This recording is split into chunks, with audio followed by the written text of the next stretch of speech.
then, coming down to the objectives of this session, it says, needs to be done to make India a strong and resilient defense manufacturing hub. Incidentally, I didn't go through this in the morning, but I was reminded of one of the WhatsApp messages that came to me today. And that said that there was this woman in an air balloon, and she realized that she had lost her way. So she reduced the altitude and shouted to a man below and said, "Excuse me, can you help me? I promised a friend to meet him in an hour, but I don't know where I am." So this guy below, he says, "You are in a hot air balloon, 30 feet above the ground. You are at 41 degrees north latitude and 59 degrees west longitude." So the lady said, "You must be an engineer." The guy says, "Yes, but how do you know?" She said, "Everything you told me is technically correct, but useless. And the fact is that I'm still lost." So this engineer calls up to the lady and says, "You must be in the top management." She says, "Yes." "And how do you know that?" He says, "You don't know where you are. You don't know where you want to go. You have no technical knowledge. You made a promise which we have no idea how to keep up, and you expect people beneath you to solve your problems."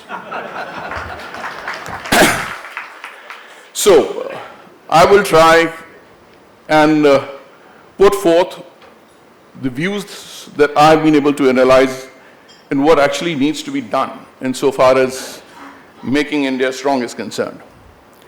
Now, in my interactions with the industry, almost every time there are three numbers that come out. One is that they say, what is the volume?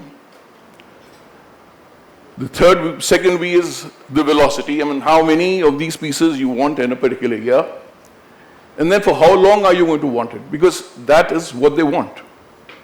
And they say that as far as the Navy is concerned, because I'm talking about the Navy, you've got minimal volumes, but you have very high velocity, and we don't know for how long you're going to be there. So how do you come to a solution to these problems?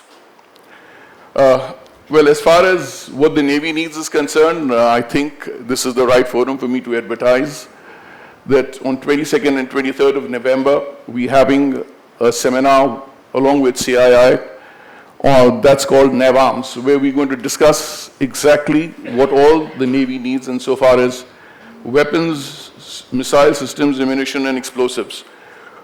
To add to that, we've got torpedoes and rockets, which I don't think have been mentioned here, but that's what the Navy relies on because we don't want ships floating around, sinking them only with ships, but also with submarines. So yes, volume, velocity, and validity. Now, we are a land where we pride in calling ourselves the descendants of Chanakya. But what did Chanakya do?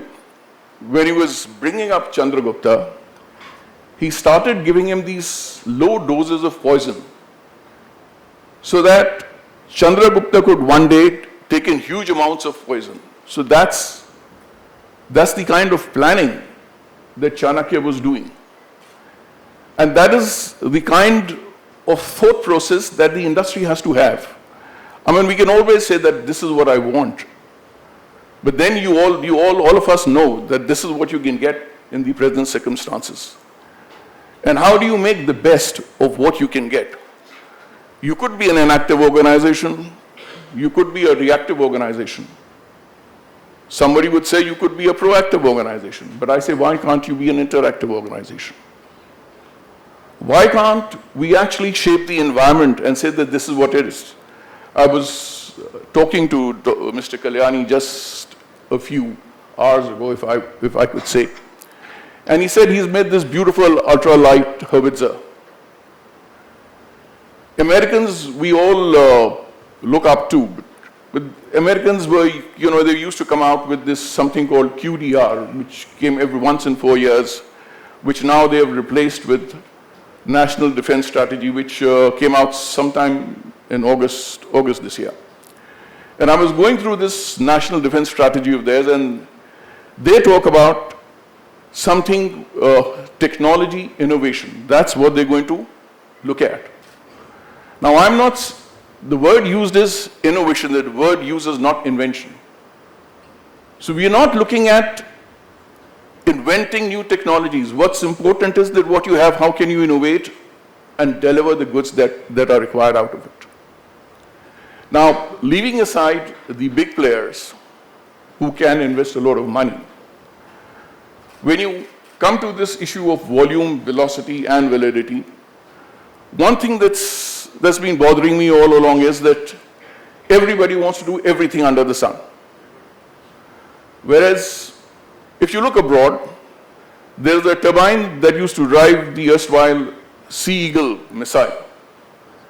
Now, the same manufacturer was making a turbine that was driving an American torpedo.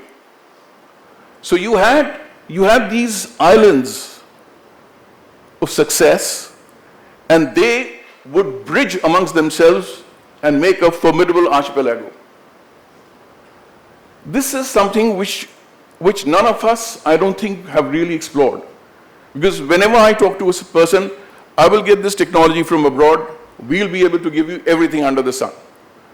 Why can't we map those specific competencies which these industries have and get them together and innovate and make new products out of the same technology that is resident in India? Yes, it's important that we get technologies where there is a technology gap. But of whatever I've seen of the industry, and I'm sure this audience represents quite a few of them, there is no dearth of technology that's resident. The need is that we need to interlink. If we have to make a fabric, the weft and the weave have to be done. That is what we need to design. The government of India, as DG Acquisitions have very rightly said, has done, at least in the last 4 years, what was not done previously. I'm not making a political statement here, but I'm saying for a matter of fact that much has been done.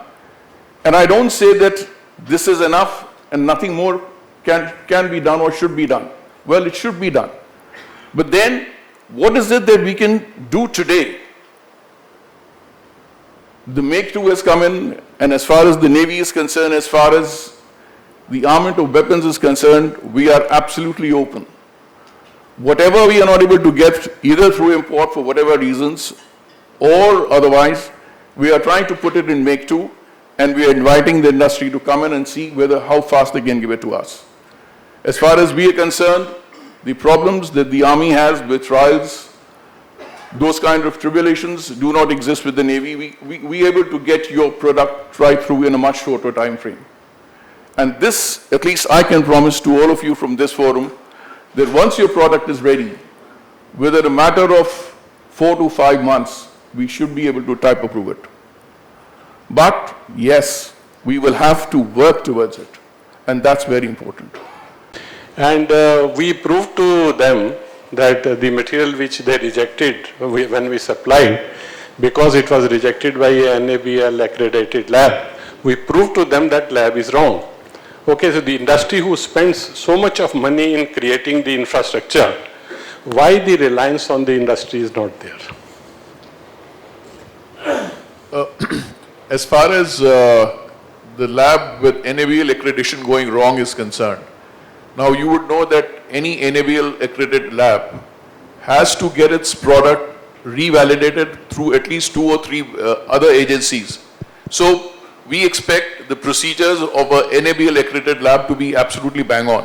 However, if there is one particular case wherein it's something like you getting your blood tested, you go to Dr. Dang's or you go to Dr. Lal's path lab, the fact remains that you have, as a process, you have to believe someone. Instead of saying that, because there are 1,001 cases wherein people are able to cook up their results. So the government has said, yes, we go to a NABL accredited lab, so that expecting that the results would be fine. If there is one particular case where your results were right and that of NABL accredited lab were not actually what should have been, well, then that's an isolated case. It doesn't really... No, actually, sir, it's not one case, let me tell you.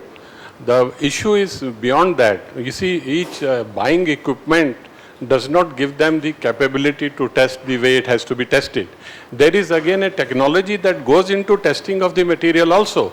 And they are actually not knowledgeable enough, or they don't have the capability to test it. So precisely, that is where the problem lies. NABL accreditation is given for a product, one lab only for metals, or for chemicals, or for rubber.